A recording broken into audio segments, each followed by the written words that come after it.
Hey everyone, when trying to get better at laning phase, you should be putting a lot of effort and focus on levels 1 to 3. When I'm smurfing, in 99% of games I win lane in those levels, because a lot of fundamental knowledge and concepts are required to play these levels right, and these levels dictate how the rest of the lane should go. You should be winning lane almost every single game in those first few levels. To show you what I mean, I'm going to break down 2 different laning phases from my smurf and show you how I win lane in the first 3 levels. And keep in mind, the preseason is one of the best times of the year to learn these strategies that are going to seriously improve your gameplay so you can finally start reliably carrying and escape low elo. The reason for this is to get better, you need to stop caring about winning and start focusing on improving by learning and executing new strategies and concepts. Skill Cap is by far the best place for this, with world-class guides and courses for every concept you need to learn in the mid lane. Designed for you to start exploiting how bad everyone is below Diamond so you can start climbing stupidly fast next season. Check us out right after this, and with that said, let's finally get into this video where you'll see how important levels 1 to 3 are. In this first game, I'm playing Orianna vs Yone. I brought Flash Ghost and he brought Flash Ignite. This is a standard range vs melee matchup, meaning my game plan looks something like this. I want to start by slow pushing, which will build up a big minion wave while giving me experience leads. While I'm pushing, I want to harass Yone when he goes for last hits. This means I should never be using my abilities for CS as the range champ. They should always be used on Yone. I'm pointing that out because it's a common mistake I see in lower elos. Anyways, if I follow this simple game plan, I should basically have the lane won before level 4. Let's see what that looks like. Right at the start of the lane, I auto a melee minion a few times to get the push advantage so I can start slow pushing. I don't want to constantly auto, I just need a slight push advantage. After that, there's a low health minion in front of me that I need to get, and Yone has one as well, so I use my Q to hit him and grab my CS at the same time. The benefit of this is, think about my Q and my auto as 2 different tools. If I auto the CS, then use Q on Yone, I used both my tools and they would both be on cooldown. Yes, even your auto attack has a cooldown technically.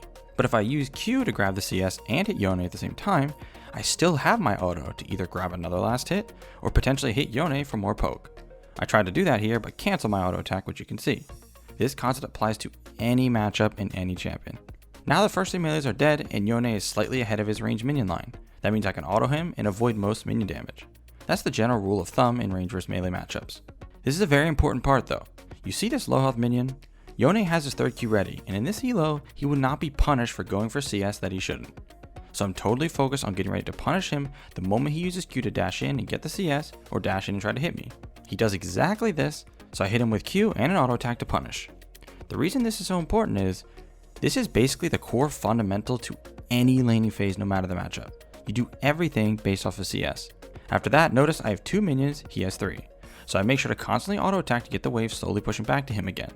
He can't hit minions because I will poke him too much if he does, so he can't really stop this from happening.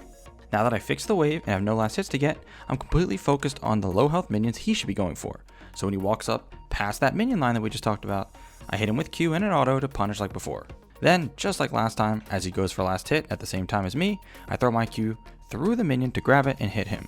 After hitting him with my Q, we both hit level 2, but I have CS to get right now. So I focus on grabbing those CS, then I level up my E as he jumps in. I use my E to hit him and auto him at the same time. Now that he used his E, he doesn't have his big cooldown, and I know he doesn't have W. So I can look to walk up and harass him as much as I can, but I still need to make sure I'm grabbing my CS. When he walks up to the wave, I hit him with Q again since I know his E is still down. Then I'm completely focused on my level 3. If you don't know, it takes 2 minions on the 3rd wave to hit level 3. And I notice that Yone has his 3rd Q ready. So I start walking at him as the minion that will level me up gets low, and then I hit level 3. This is such a common mistake in these elos. You guys really never respect level 2 or 3, and even if you do, most of the time you are just reacting to seeing the level up, when you need to be knowing beforehand that they're about to level. Remember, it's the first minion on the 2nd wave for level 2, and it's the 2nd minion on the 3rd wave for level 3. Well, Yone isn't respecting my level 3 at all, so I just walk at him, grab my cannon minion, then hit him with my E, Q, and autos for a big chunk of his health. Alright, now let's break down the situation. We talked about my game plan at the start, but what about Yone's? For him, he wants to let the wave push in and stay healthy, giving up CS where he will take too much damage. I will crash the wave on his tower, then at this point, we would both be level 3. That's when Yone can actually be very threatening to me as he pushes the wave back my way. That's when it's his turn to play. Here's the problem. He has no potions left and has very little health. He's not healthy enough to actually be a threat to me while I have 2 potions and nearly full HP. And notice I didn't do anything special or crazy mechanically to get in this situation. It was simple fundamentals contesting his last hits. Now I just need to continue doing the same thing. When Yone walks up to use Q on the CS, I hit him with Q. Yone has third Q here and he's level 3. So odds are he's going to try to look for an all-in since he's running out of HP slowly. He jumps in with E and Q, and look at how much damage he does even though he missed his initial Q. See how he could actually be a threat if he didn't misplay levels 1 and 2 by taking so much damage? Now I can just use my potions to put my health back in a spot where he can't kill me before I kill him. Anyways, I continue pushing the wave because he's diveable at this point. I just need to crash the wave. Once I do, I walk up to dive, but he backs off completely, which is fine. He's very stressed right now, trying to decide if he needs to take a bad recall or if he should try to outplay under tower, but he knows he's bleeding a lot of CS. He uses E to jump in and attempt to grab these last few range minions, and I make sure to poke him for that, just like all the other times. Now I want to do the exact same thing: push, crash, dive. He's way too low health to outplay or survive under tower.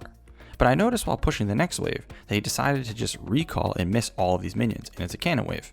In high elo, you will literally see players die instead of recalling in these scenarios, because recalling here is almost just as bad as dying. The lane is basically over, so they'd rather take their chances to try and outplay, as they really have no other options. So I shove and crash while he recalls, then recall myself. So in those first few levels, I have 34 CS, he has 13, and I have a massive experience advantage. I have 400 more gold than him just from the CS lead, which is more than a kill. This experience advantage will be a very big deal around level 6, so let's skip ahead a bit to here when we both get back to lane and we're level 5. I know I have an experience lead, and Yone doesn't know when I will hit 6. So when he gets his third Q ready, and I see I'm 1 minion from 6, I bait him in, then kill the minion to level up and immediately run to where he started his E. Instead of running, he actually tries to just fight me, but I know I can kill him without using my ult, so I save it, but he lives with 1 HP, so I had to flash to get one last auto to finish him off. His jungler is here now though, and my Graves is on the other side of her, so I kite away at first, but eventually ult Gwen to the other side of me, then kite her to my Graves and we kill her as well. Then even the enemy Maokai support shows up, and I do the same thing, kite to my jungler, and we kill him too. Alright, now I have a 1300 gold lead, and it's all because I won the lane in the first 3 levels, and used the advantage I got to punish him extra hard at level 6. Let's look at another example now. In this one, I'm on Cassio vs Zed. My game plan here is the exact same as Ori vs Yone. I start off by autoing the wave just like in the previous game to start my slow push, and I hit Zed with my Q right after to make full use of my mana regen. If I'm at full mana, I'm essentially just wasting mana. Then, when Zed is going for this last hit, I use my Q, which makes it easy to land. I hit him with an auto as well since he walked up past his range minion line. This next trade is something you all need to be doing versus Zed because I'm sick of hearing that Zed is just a ranged champion and you can't punish him in lane. Look where I'm standing. I'm putting myself in a spot where I can hit Zed with Q if he tries to grab these minions from range. Then he goes to throw Q, and look at how free it is. I hit the Q, then run up and auto, since his next wave wasn't here yet, but I back off once it arrives. By doing a slight walk towards him here, then turning around immediately, it pressured him into using Q, so now he doesn't have Q to get a last hit if he needs it. This is a big part of laning. You should always be trying to bait out their abilities with threatening movement like this. Now that the second wave is here, I'm 1 minion from level 2. I hit Zed with Q when he walks up into my range though, then hit 2 and look to punish him, but he was too far away. Now let's pause. You see that low health blue minion in the very front? I want to use that as bait. I could easily just walk up and zone Zed off the wave, right? But in these lower elos, like I said earlier, players get away with everything. They grab CS they should die grabbing all the time because they are never punished. So I back away to a spot where I think Zed will feel safe, but where I'm still in range to punish him if he takes the bait and goes for that minion. It works perfectly and he takes the bait, and because he's taken so much damage already, this turns into a quick level 2 kill. And these were all the same concepts as the previous game, but this time I was on a mid laner with a bit more kill pressure than Ori at level 2. Alright guys, as you can see, levels 1 through 3 have a lot more to them than you would think, and it's crucial you get this stuff down as you should win lane in these levels every game. But we hope you learned from this video, and we hope you enjoyed it, and we'll see you in the next one.